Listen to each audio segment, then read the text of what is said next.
Que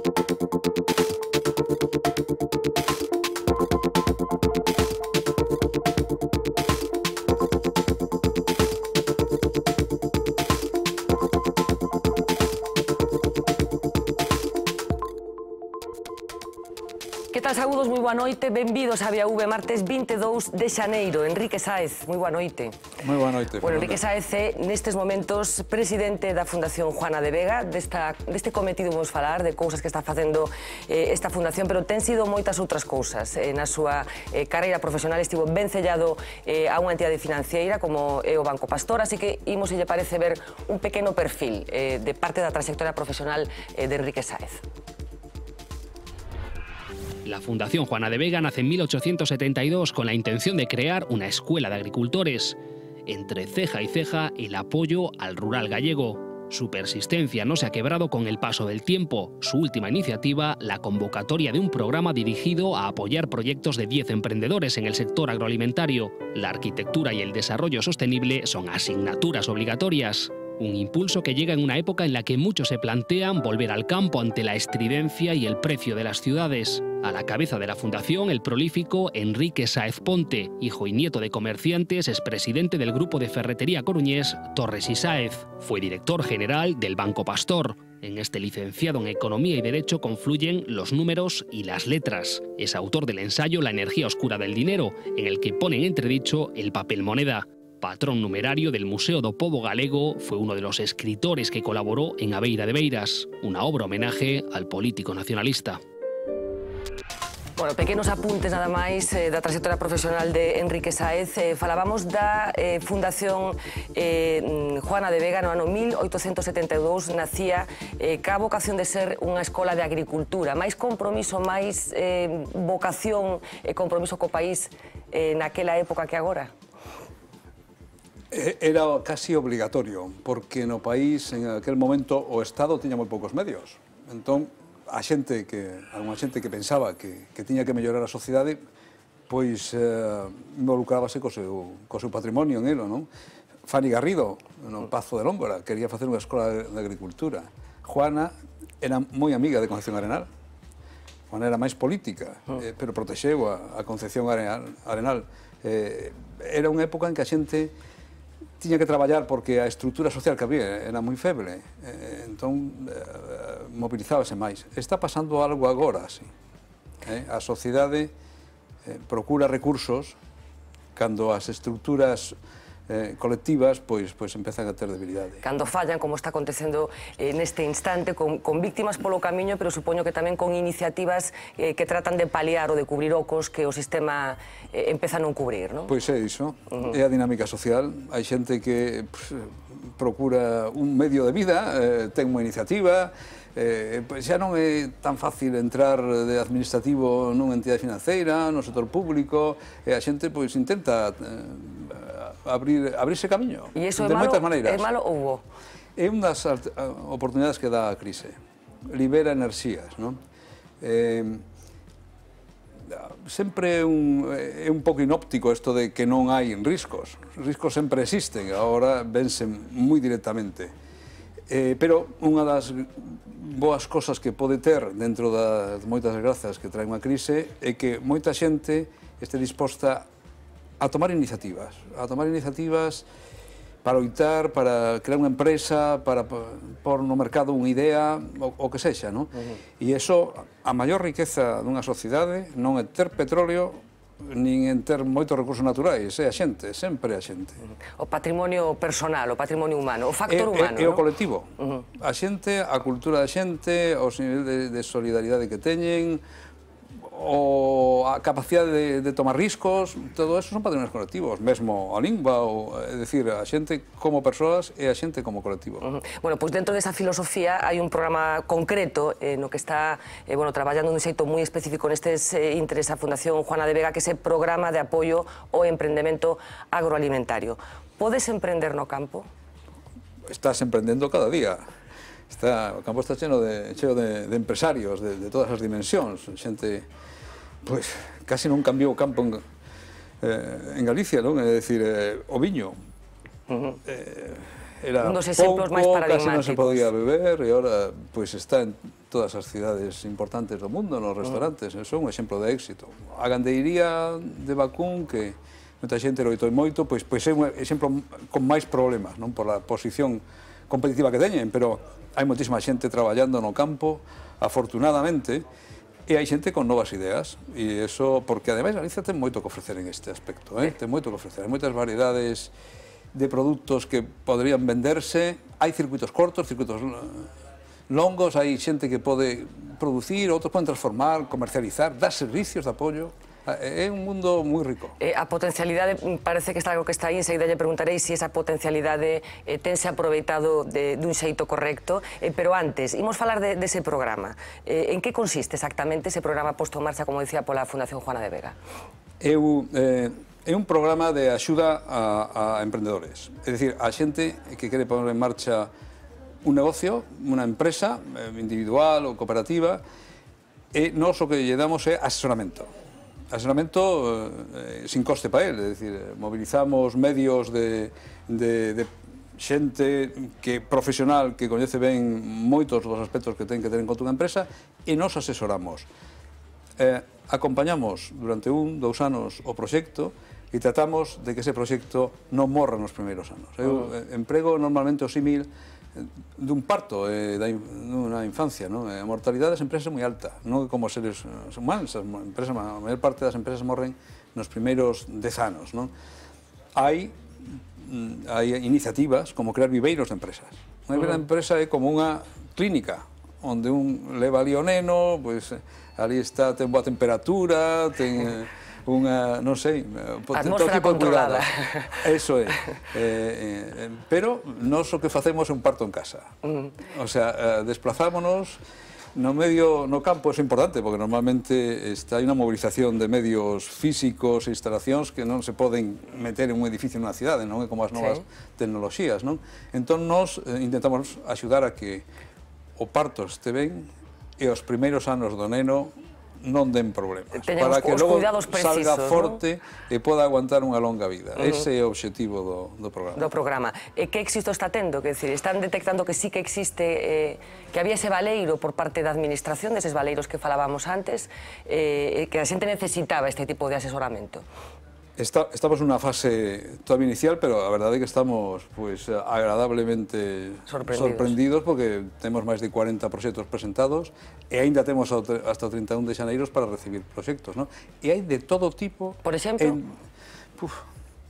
Non sei, hai proxectos de producción, hai proxectos que para nós damos moito valor ao que se recupere terrenos que non estaban empregados, hai proxectos de comercialización, hai todo tipo de proxectos, hai unha gran diversidade, hai, de alguna maneira, alguna cosa que nos sorprende é que a maior parte, máis do 60% dos emprendedores teñen titulación universitaria. Claro. Hai algún doutor, incluso. É dicir, hai todo tipo de persoas, predomina a formación, non sei, enxeñero técnico agrícola, é normal. Pero hai de todo, e hai de todas as comarcas de Galicia. Eso é unha satisfacción para a Fundación Juana de Vega, que en principio empezou sendo máis local e que hoxe é coñecida en todo o país. Hai a percepción, vostede me confirmará se é certa esa percepción, de que como consecuencia da crise económica hai unha volta ao campo, unha volta ás orixes, en moito caso, a sitios, a terras, a territorios dos que moita xente partiu no seu momento, que optou por aventurarse nas cidades, por en principio emprender unha vida desa da que falábamos antes, e que nestes momentos que desaparecen esas oportunidades, a xente volve ás orixes, digamos. Está sendo así, ese éxodo, digamos, ese éxodo de volta, ese camiño de volta, estáse facendo aquí en Galicia? Hai moita xente que está facendo ou intentando facelo, pero hai hasta fenómenos como os hortus urbans, é dicir, as hortas, o sea, a xente está producindo, non sei, laranxas no patio da casa, casi, non? É dicir, si hai unha volta a recuperar a produción propia, non? E dentro deso hai iniciativas máis estruturadas e con unha visión máis clara do que pode dar de sí e outras, de alguna maneira, aínda excesivamente intuitivas, non? Sí, hai moita xente dándolle voltas á cabeza. E o perfil, bueno, falaba un pouco de que é moita xente que en moitos casos pasaron xa pola universidade, que son licenciados, e que lle pode aportar o campo galego este novo perfil de ocupante, que supoño que non ten nada que ver co ocupante de hai 30 anos, por exemplo. Eso seguro. En 30 anos a porcentaxe de poboación activa agrícola en Galicia cae un 30%, é dicir, do 38 ao 8, basicamente. O país reconvertiu casi un tercio da poboación activa, é unha das causas do paro estrutural de Galicia. Tiña un emprego no rural de pouca productividade, tiveron que emigrar, adaptarse. Hoxe ten cambiado moito. Hai algúns atrancos que temos de sempre, como o réxime de propiedade da terra, que costa máis traballo mobilizar. Pero si é verdade que hoxe a xente está moito máis formada, ten viaxado máis, coñece novas tecnoloxías. Esta é outra cousa. Por outro lado, o consumidor tamén está máis disposto a escoitar outras cousas que non se xa sempre o leite o tetrabric ou que vai comprar nunha gran organización ou no restaurante toda a vida. É dicir, a sociedade está se enriquecendo, afortunadamente, é un proceso histórico que vai a mellor, pero hoxe hai menos xente no campo, pero ten máis formación. Que lle ten pasado a Galicia co seu sector primario? Eu estou pensando, por exemplo, casos de outras comunidades españolas, caso de Extremadura, por exemplo, estou pensando no Valle do Jerte, por exemplo, a riqueza que xenera todo ese territorio e a impresión que temos aquí de que ese gran potencial que ten o sector primario galego, estamos falando de agricultura, pero poderíamos falar tamén de pesca, o mellor non ten retornado todo o que podía ter retornado o noso PIB, é así? Eso seguro. Eso, vamos, é unha verdade clarísima, non? Galicia ten capacidade de producir madeira, moitas froitas, planta ornamental. Nós estamos en proxectos que teñen que ver con crear unha norma de calidade para planta ornamental. En Galicia hai moito productor de planta ornamental, e tería que ter unha capacidade de producir planta ornamental impresionante, pero logo resulta que cando queres un axuntamento 200 camelios rosas, telos que comprar en Italia. Porque aquí non hai ninguén que os facilite. Non, aquí hai quen os produce, cando son pequenos os compran os italianos e logo os organizan porque teñen o mercado. Entón, desto hai moito. Estou falando de planta ornamental, que é un caso máis. O leite é máis coñecido pola xente, o viño sempre o poño como un exemplo de éxito, con moita variedade, moita riqueza, temos moitas variedades de uvas, nós temos unha riqueza biolóxica, pero o máis importante é que a xente sexa capaz de aproveitar isto. Pero que ten fallado para que esa riqueza non retornara, como digo? Hubo unha falta de perspectiva por parte da administración, estamos falando de tempos pasados, hoxe cúmplense, curiosamente, 31 anos desde que se constituiu o primeiro goberno da autonomía con Gerardo Fernández Albor á cabeza, 31 anos hoxe. Houve unha certa ceguera por parte das administracións, dos axentes públicos para dinamizar o territorio? Probablemente, non é fácil, pero hai cosas como a propiedade de terra que é un tema que aínda é unha asignatura pendente. Pero que problemas pode ter? Tivemos unha mala entrada na Unión Europea. España fixo unha negociación coa perspectiva mayoritaria do territorio español, que era máis mediterráneo, e as nosas preferencias, o sector gandeiro, claramente, temos unha capacidade de producir tan boa ou mellor que calquera outro, aí foron un pouco deixadas para atrás, non? E entón, as circunstancias non axudaron. Por outro lado, unha quebra dun modelo tradicional de agricultura moi pechado. O mercado entrou moi deprisa, non? Foron caendo barreiras, e houve xente que non aguantou, non? Bueno, ese é un tema do que temos que repensar permanentemente. O territorio é un gran activo. Estamos nunha humanidade que vamos ser 10.000 millóns de persoas a finais deste século, en que producir unha tonelada de soxa casi duplicou o valor ano pasado, con o impacto que tivo no gando. Temos que recuperar territorio, poñelo en producción, e oportunidades para producir aquí temos moitas. Casi sempre os problemas veñen por comercializar. Non por producir. Sí, Galicia ten unha capacidade de producción moi grande, de moitas cousas. Non sempre ten dimensión a explotación ou un acceso ao mercado fácil, non? Bueno, a Fundación Juana de Vega está preocupada tamén por eso que se chama arquitectura da paisaxe. Que é a arquitectura da paisaxe? Resumindo. Bueno, é que se chama paisaxismo tamén, é o nome que ten a Unión Europea. Hai un proxecto de unificación deste tipo de ensino, de disciplinas, que se chama el proxecto Lenotre, que foi arquitecto de Versalles. chamase arquitectura da paisaxe. É o nome que elexiron, pero eso tratase fundamentalmente, pois eso, de adecuar a paisaxe a criterios lóxicos, a protexendo o que hai, non estragando os valores paisaxísticos, non? Isto tampouco é un tema a curto prazo. A Fundación apostou este periódico, La Voz de Galicia, fixou unha gran campaña contra o proceso que se chamou feísmo, que é unha palabra fea. E nos intentamos poñer medios para, por lo menos, que existan profesionais. Pensamos tamén que a sociedade vai cambiando, non? Xa os hábitos... Galicia tivo unha ruptura moi grande nos anos 60, nos 70. A xente migrou, chegaron cartos, moitos, pero non había...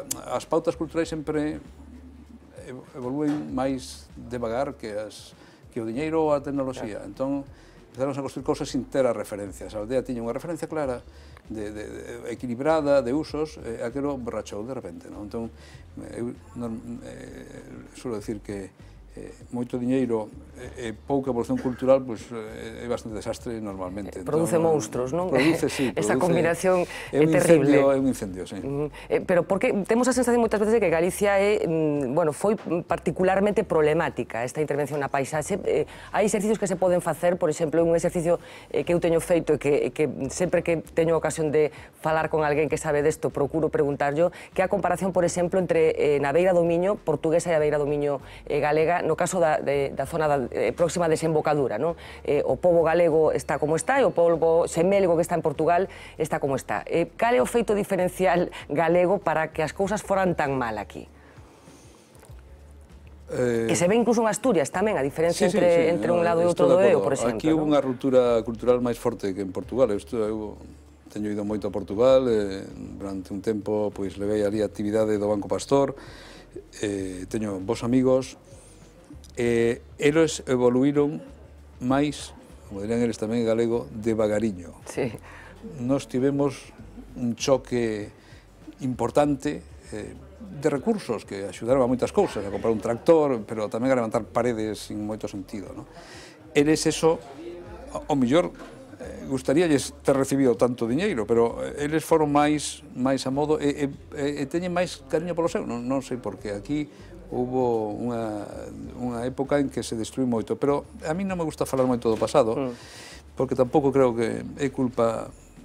Podías ter feito mellor as cousas, non? Pero hai que pensar que de cara ao futuro sí que vemos que observamos que a pesar da crise, por exemplo, no premio Juan de Vega Arquitectura, cada ano aparecen 20 e pico proxectos, e vemos que cada vez máis xente entende que hai unha maneira de traballar con cuidado nas formas, con modernidade, pero respetando o entorno. Estamos falando de paisaxe dun xeito global, pero podemos falar tamén de xardíns, porque sei que tamén hai unha iniciativa da Fundación inmediata que ten que ver con isto.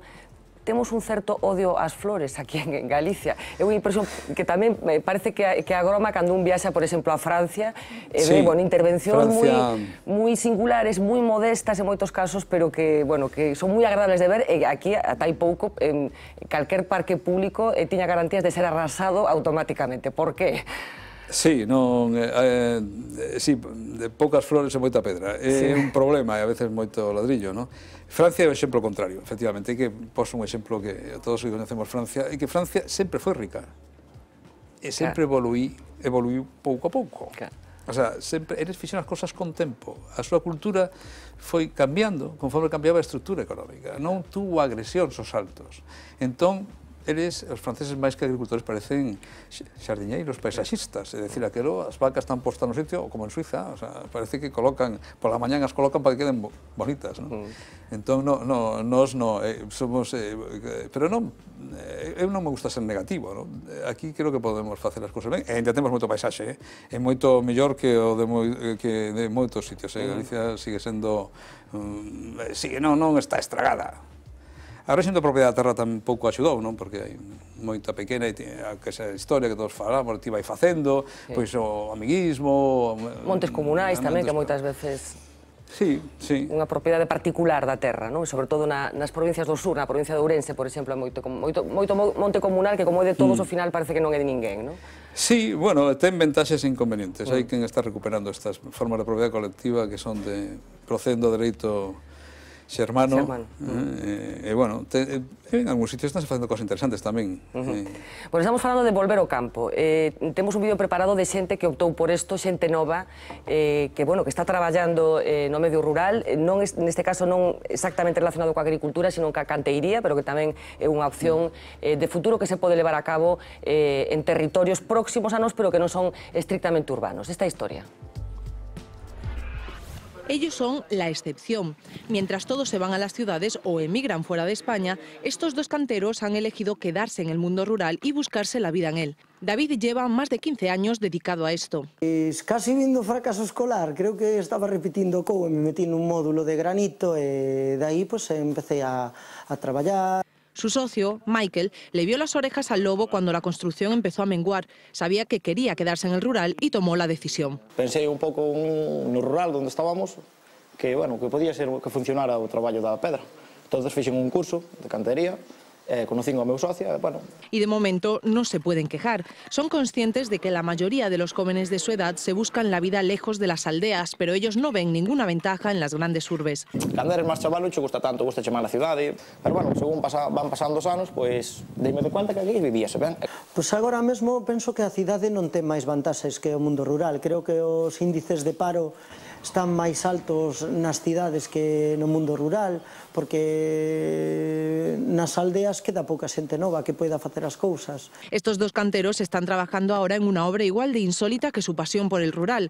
Se trata de una fortaleza única en Galicia. Digamos, toda a miña familia naceu aquí, xa se remonta a 200 e pico anos. Por cariño y por responsabilidad con el patrimonio, José decidió invertir 100.000 euros de los suyos en adecentar el lugar. Los otros 500.000 proceden de ayudas públicas. El objetivo es dinamizar la zona. A medio plazo de poder utilizarlo para distintas actividades, tanto culturales como turísticas. Ya ha hablado con algún director de cine, así que quién sabe si dentro de un tiempo vemos este enclave único en alguna película. Bueno, unha das moitas iniciativas que podíamos traer aquí esta noite de xente nova, neste caso, que decide aproveitar as oportunidades que presenta neste momento o mundo rural, non? Sí, bueno, que temos tamén todo o tema da pesca e o marisqueo, que é unha potencia, ten que ver tamén co mundo non urbano, non? Aquí estamos falando máis da agricultura, a gandeiría e o que está relacionado con ela, pero Galicia ten unha riqueza na costa impresionante. Impresionante. Bueno, estamos falando de pasado tamén, de comparación. Lle comentaba antes que hoxe fai 31 anos que se constituía o primeiro goberno da Xunta de Galicia. Fíxese, neste tempo, 31 anos, Galicia perdeu 39.000 habitantes. Temos 39.000 habitantes menos hoxe que hai 3 décadas. Estamos falando de volver ao campo. Unha volta ao campo ordenada, inteligente, estructurada, podería axudar incluso a solventar parte dos problemas que está xerando a baixa natalidade do país? Seguro, seguro. A baixa natalidade é unha consecuencia da falta de oportunidades. No mundo actual hai moita xente. É dicir, a natalidade son os galegos que nacen aquí con pedigrí galego, pero se aquí houbera moitas oportunidades, aparecería xente de outros lados. É dicir, a min eso, a baixa natalidade, preocupa máis a baixa xeneración de emprego, porque o mundo está cheo de xente. Sobra xente no mundo. Os galegos, pois, é dicir, pois, somos, temos as nosas características, pero recibimos tamén a xente de fora. Efectivamente, abrir as oportunidades no campo van permitir abrir oportunidades ao país. Haberá xente que as aproveite aquí, ou mellor ven xente de fora aproveitalas, non? E iso non está mal. O que pasa é que sí, temos moitas posibilidades no sector agrícola. Nunca vai ser o 20% da poboación, porque non o é ningún país desenvolvido, pero sí que debe ter emprego de calidade e diverso, porque Galicia permite. Galicia ten unhas condicións climatolóxicas, de cantidad de producción de cousas que non hai en ningún lado, que son magníficas para crear máis emprego de calidade, non tanto de cantidade como emprego de calidade, de campesiños que vivan con un nivel de vida, que podan ter todo tipo de medios. As cidades tampouco están tan lonxe aquí, isto tampouco é tan grande, non? Bueno, estamos falando con Enrique Sáez do seu traballo actual como responsable da Fundación Juana de Vega, pero como decíamos na presentación, fixo moitas outras cousas. Por exemplo, no ano 2007 escribía un libro de título revelador, A enerxía escura do diñeiro. Por que existe o papel moneda? A xente vai entender enseguida de que estamos falando, o fío da actualidade, incluso. Bueno, Eu teño un arquivo na casa de todos os líos que teñen que ver co papel moneda. Que son moitos. Desde o electricista da catedral, a mafia china dos 10 millóns de euros, a estafa... Teño moitos, dedícome... A pregunta é... Hai un debuxo del Roto que teño que é moi bo. É dicir, por que todo o que ten que ver con papel, mesmo os xornais, teñen problemas pola competencia tecnolóxica e non os billetes? E por eso falo da enerxía oscura. Porque se a xente cada vez emprega máis as tarxetas, se cada vez máis os teléfonos móveis van ser un medio de pago, por que siga habendo tantos billetes de 500? E esa a miña... O libro empeza así, ¿no? É dicir, hai unha enerxía oscura que non se percibe, claro, ahora queren auditala. É dicir, hai unha enerxía oscura que move este país, pero move desde señor que fai a chapuza, sin IVA, pues xa está. O profesional, pero as grandes fortunas, que logo resulta que ten a conta en Suiza e van a un chino para que lle dé liquidez, unha transferencia fora. Pero é porque este efectivo, é por primeira vez na historia da humanidade, a primeira vez, poderíamos traballar sin ele. E todo o mundo sumersido, desde o terrorismo, ao tráfico de drogas, ao tráfico de persoas, a corrupción política, o cobro de comisiones, ese tipo de cousas. A economía negra por razóns fiscais, pero tamén a delictiva. Se non houbera efectivo, ou houbera pouco, desaparecería. Prácticamente. Sempre habería alguén que fai estafas, non desaparecería a violencia en algúns casos, pero é que é a primeira vez que a humanidade ten a oportunidade tecnolóxica de facelo. Que hai moitos intereses de que non desapareza. Claro, quen ten interés en que non desapareza? Todo o que vive de que eso exista. Non sei, incluído o aparato do Estado que ten que ver coa seguridade. Claro, porque igual podíamos ter máis seguridade con moitos menos policías, por exemplo. Claro, supoño que estes días, cando leu o dos sobres famosos, todo o asunto Luis Bárcenas, dixo, isto xa o decía eu. Pero... En calquera organización pode pasar eso, non? Sí, bueno, por focalizar na actualidade, non? Pero efectivamente... Os sistemas de financiación de partidos, que a veces non son totalmente transparentes, fomentan que alguén se beneficie disso. Eso non se pode espallar a todo o mundo, pero é verdade que os contextos en que fan estas cousas provocan estas circunstancias, non? E o efectivo é moi tentador, porque además non deixa rastro, non? Sí, isto é unha consecuencia, se non houbera efectivo nas cantidades que hai. Eu teño proposto, non sou partidario de prohibir cousas, a miña idea era que o efectivo, deberíamos evoluir coa tecnoloxía que temos hoxe a sistemas de pago auditables. Tampouco penso que alguén teña que ter todos os datos de todo o mundo, porque eso sería terrible, pero sí, que existe unha diversidade de sistemas de pago que sexan auditables. O primeiro que hai que facer é parar o crecimento efectivo, unha das cousas que teño propostas... Porque sigue crecendo, sigue habendo cada vez máis billetes. Tamén está afectado pola crise, non? O estupido da burbulla inmobiliaria fixo que baixara o número de billetes de 500. Porque, claro, moito do billete de 500 tiña que ver para comprar e vender pisos e solares, estas cousas que todos os españoles saben, non? Pero, efectivamente, sigue habendo demasiados billetes, non? Habería que poñer unha tasa, un imposto, algo sobre a circulación de billetes de 500 euros, que no caso de España, ademais... De billetes en xeral. De billetes en xeral. Unha tasa. Unha tasa. Podía ser, o Estado recaudaría, con un 1% sobre as retiradas de efectivo e a facturación en efectivo, o Estado recaudaría de 4 ou 5 mil millóns, que llevaría moi ben, pero, ademais, aumentarían a recaudación por demais impostos, porque habería menos dimensión de economía sumergida. E a corrupción, conseguiríamos acabar con ela ou polo menos cercala?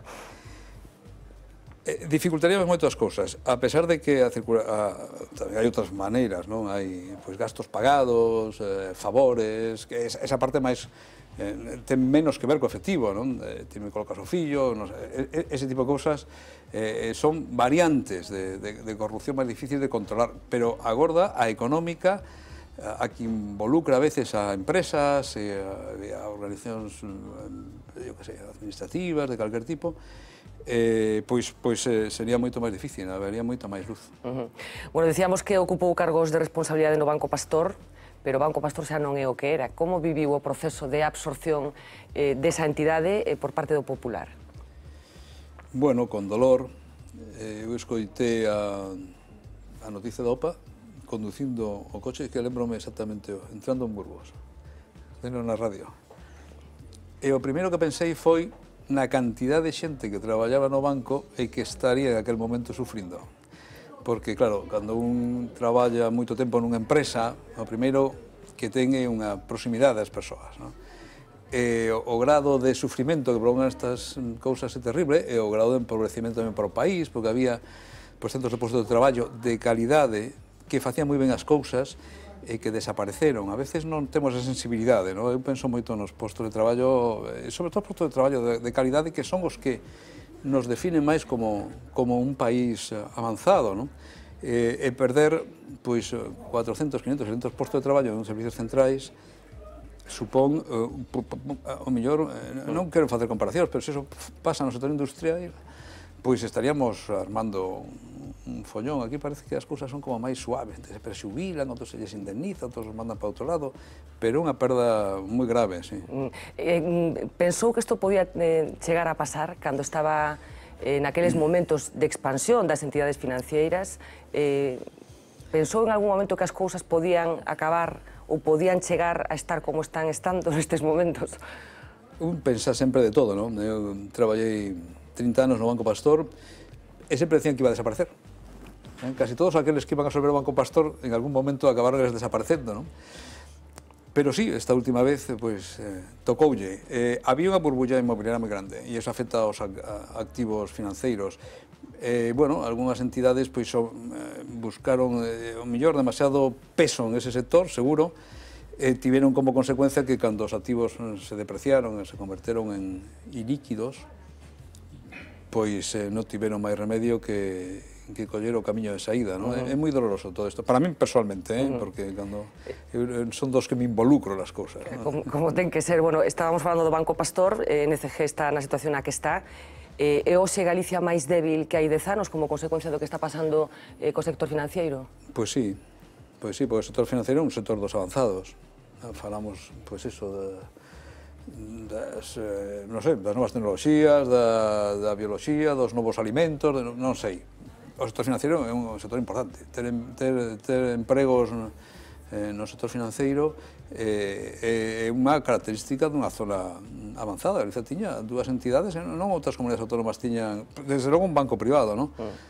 Pero bueno, esas cousas sí somos algo máis pobres. Esperemos que Nova Caixa Galicia, pois al final, a solución que se atope pois sexa unha solución que permita manter a maior parte do emprego que ten hoxe, feita unha reducción por unha fusión, pero polo menos que o que fique despois non desaparezca.